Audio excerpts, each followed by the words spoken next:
The Rip Curl Pro Surf Classic comes to Bells Beach. Yes, that world famous surfing beach down on the Great Ocean Road. And it is always associated with Easter down here in our Geelong region. It brings together the world's best surfers, both male and female.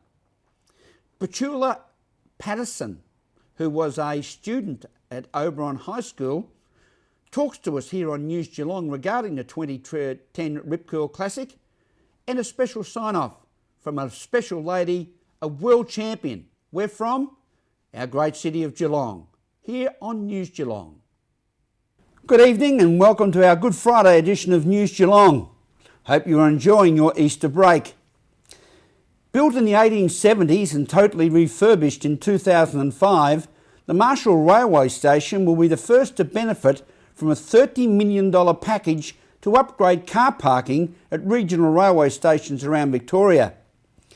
In the world of pulsating sports, Tim Michell will report on all that is happening in and around the Geelong region, including the latest news that line betting on home and away games of our local Geelong Football League has been shelved. At this holiday period time of the year, the weather plays an important part of our planning. Sparkling Larni Salathiel will update us with the latest later in the program. Stepping up its push for reform to the liquor licence fee hikes introduced in January 2010, the Geelong Wine Growers Association has attacked the Victorian Government for seeking zero wine industry consultation prior to passing the new liquor licensing laws, as Meryl Friend reports. The latest liquor licensing fee hikes could be really killing off the local wineries and interfering with many local community events. Now, the vigneron fees are going up by 100%, in some instances up to almost 700%. We're joined with Lindsay Sharp, who is the president of the Geelong Wine Growers Association. Now, Lindsay, when were you informed of the state government's increase of the liquor licensing fees? Essentially in January this year when they were launched via the media under the banner of reducing alcohol-induced violence in Melbourne CBD, and it was only after further investigation that we realised that there were severe fee hikes across the board that had detrimental impact on the entire hospitality industry. So have major wine associations in Victoria been consulted on those sort of decisions in the past? Prior to these new laws being introduced, there was absolutely no consultation, certainly not with the Geelong Wine Growers, not with the key industry body, the Victorian Wine Industry Association, nor the Wine Federation of Australia, which just goes to show that these new laws were a shotgun, knee-jerk response to an issue unrelated to ours, that of inner-city late-night violence. From the Vineyards, Meryl Friend, News Geelong. Thank you, Meryl. The Rock, the Reef and the Road, yes, the Great Ocean Road, is currently undergoing a major conservation and weed eradication program, as Ian Nicholls reports. I'm standing on the boardwalk of the world-famous Torquay Beach, a great surf beach which is at the entrance to the Great Ocean Road.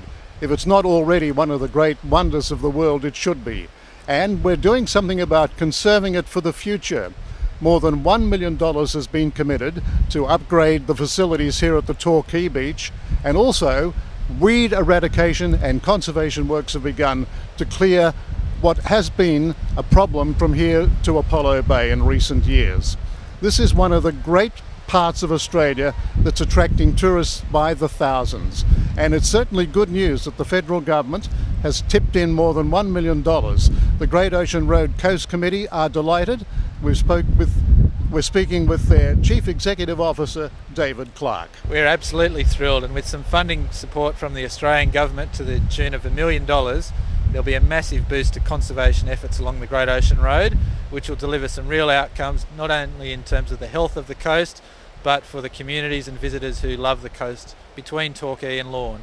I believe already there are workers out there who are pulling up weeds and just defining what has to be done over the next few months. That's right. The biodiversity along the coast is one of the key values of the coast, but unfortunately there are hundreds of species of weeds dotted right along the coast. We've recently employed some conservation people who are out there on the coast and will be working for the next several years on a daily basis to remove the weeds, to protect native vegetation and to look after the health of the coast. And apart from all that, I understand more than $500,000 is going to be invested in upgrading a lot of the tourism facilities, particularly here at the Torquay Surf Beach. That's right, Torquay Surf Beach is one of the most popular surf beaches right along the coast.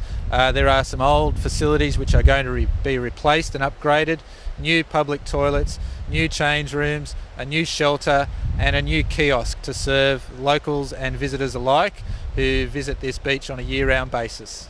This new funding in excess of $1 million, is it part of the stimulus package or is this something new from the federal government? No, this is a new commitment from the federal government. It's aligned to our environmental and land management plan. The Great Ocean Road Coast Committee is contributing $350,000 to the project and works is underway and will last over the next few years.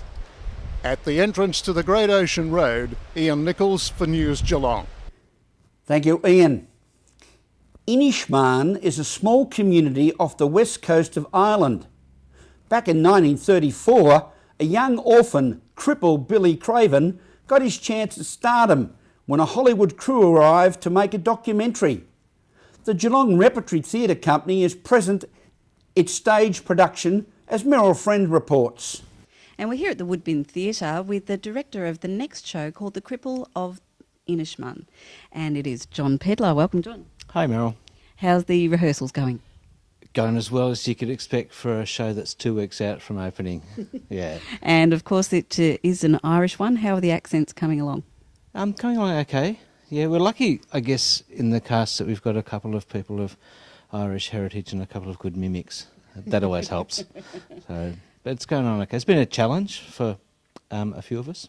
Mm-hmm. So how many in the cast? 9 in the cast altogether. Mm-hmm. And have we got old faces, new people come along? From Geelong, I think a mixture. We've got Brian Eaton, who's playing Johnny Patty and Mike.